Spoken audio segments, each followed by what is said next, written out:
নমস্কার বন্ধুরা, চলে আসলাম আর একটা নতুন রেসিপি নিয়ে। তা দেখো আমার হাতে এটা কি, আশা করি তোমরা অনেকে জানো না বা কোনোদিন খাওনি বা দেখোনি। এটা কি জিনিস? এটা হচ্ছে কমল কাকড়ি। তা এটাও আমি ফার্স্ট টাইম ট্রাই করছি। এমনি শুনেছি সবার মুখে যে খেতে নাকি অনেক সুন্দর, তাই আমি ফার্স্ট টাইম নিয়ে এসে আমিও একটু রান্না করছি, তাই ভাবলাম রেসিপিটা তোমাদের সাথে একটু শেয়ার করে দিই।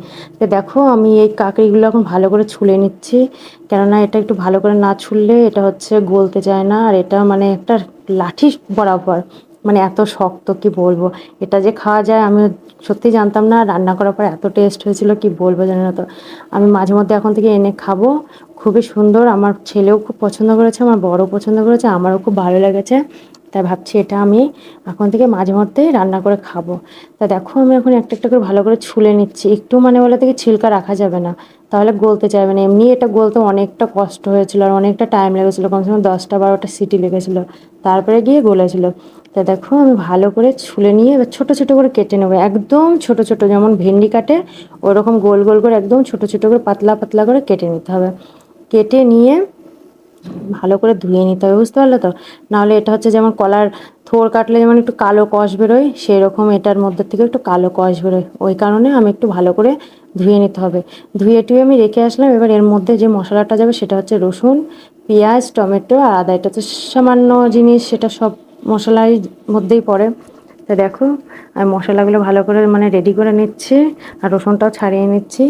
তা আমার এই যদি ভিডিওগুলো তোমাদের ভালো লাগে, তোমরা অবশ্যই আমার পেজটাকে একটু ফলো করে দেবে। বারবার করে বলছি একটু ফলো করে দেবে, আর আমার পাশে থাকবে, আর লাইক শেয়ার কমেন্ট করবে। তা দেখো আমি ধুয়েও আর একবার ধুয়ে নিচ্ছি, কেমন কালো কালো কষ বেরোচ্ছে। ভিজিয়ে রেখেছিলাম একটুখানি, তবে ভালো করে ধুয়ে টুয়ে এখন হচ্ছে কুকারের মধ্যে দিয়ে দেবো, এটা হচ্ছে সিদ্ধ করার জন্য। তা এখন আমি কুকারের মধ্যে দিয়ে সামান্য একটু লবণও দিতে হবে, নাহলে এটা সেদ্ধ হবে না। তা সামান্য একটু লবণ দেবো।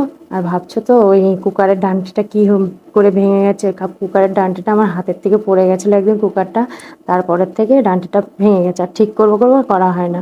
তা আমি কুকারে বসিয়ে দিয়ে তা চলে আসলাম মশলা রেডি করতে। তা দেখো আমি মশলাটা বেটে নিচ্ছি, একটা একটা করে সব মশলা বেটে নিলাম, জিরে বেটে নিলাম, এবার আদা রসুন বেটে নিচ্ছি। আর গরমের মধ্যে বাটছিলাম তো একটু কষ্ট হয়ে যাচ্ছিলো, মানে বলা থেকে আমি একটু কাজ করতে পারি কিন্তু না, আমার গরম লাগে খুব পরিমাণে। তা দেখো আমি তাড়াতাড়ি করে মশলা রেডি করে এখন আমি টমেটো আর পেঁয়াজটা ছোটো ছোটো করে কেটে নিচ্ছি। কেটে নিয়ে চলে যাবো সোজা রান্নার কাছে। তা তোমরাও এই রেসিপিটা একবার বানিয়ে খাওয়ার চেষ্টা করবে, দেখবে অনেকটা টেস্ট আর অনেকটা সুন্দর, অনেকটা আলুর মতো লাগে। তা সোজা আমি চলে আসলাম রান্নার কাছে। আমার তেল দিয়ে তেলটা গরমও হয়ে গেছে, এবার জিরে দিয়ে দিলাম।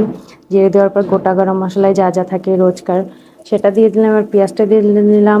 পেঁয়াজটা দিয়ে ভালো করে নাড়াচাড়া করে নিতে হবে। পেঁয়াজটা ভাজা হয়ে গেলে মশলা যেটা বেটে রেখেছিলাম সেই মশলাটা দিয়ে দেবো, দিয়ে ভালো করে নাড়াচাড়া করে নিতে হবে। যখন মশলাটা ভাজা হয়ে যাবে তখন ওই টমেটো কুচিটা দিয়ে দেবো, দিয়ে ভালো করে আরেকটু নাড়াচাড়া করবো। যখন তেলটা ছাড়বে তারপর গুলানো যে মশলাটা রাখি আমি, সেই মশলাটা ঢেলে দিলাম। কাঁচা মশলা দিলে বলতে কি হয়, মানে পুড়ে যাওয়ার সম্ভাবনা থাকে, তাই কারণে আমি একটু জলের সাথে গুলিয়ে নিয়ে দিই। তা মশলাটা দেখো দেওয়ার পরে আমি হচ্ছে একটু কস্তুরি মেথি দিয়ে দিলাম। মেথি দিয়ে ভালো করে মশলাটা পাকিয়ে নিলাম। দেখো মশলাটার মধ্যে দিয়ে তেল ছেড়ে দিয়েছে। এখন আমি ওই ক্ষীরাগুলো দিয়ে দেবো, মানে কাঁকড়িগুলো দিয়ে দেবো। তা দেওয়ার পরে দেখো ভালো করে কষিয়ে নিয়েছি, জলও ঢেলে দিলাম। তা দেখো প্রায় হয়েই গেছে, ফুটেও গেছে। এখন আমি নামানোর আগে একটু সামান্য গরম মশলা দেবো, দিয়ে আমি সবজিটা নামিয়ে নেবো। তা কেমন হয়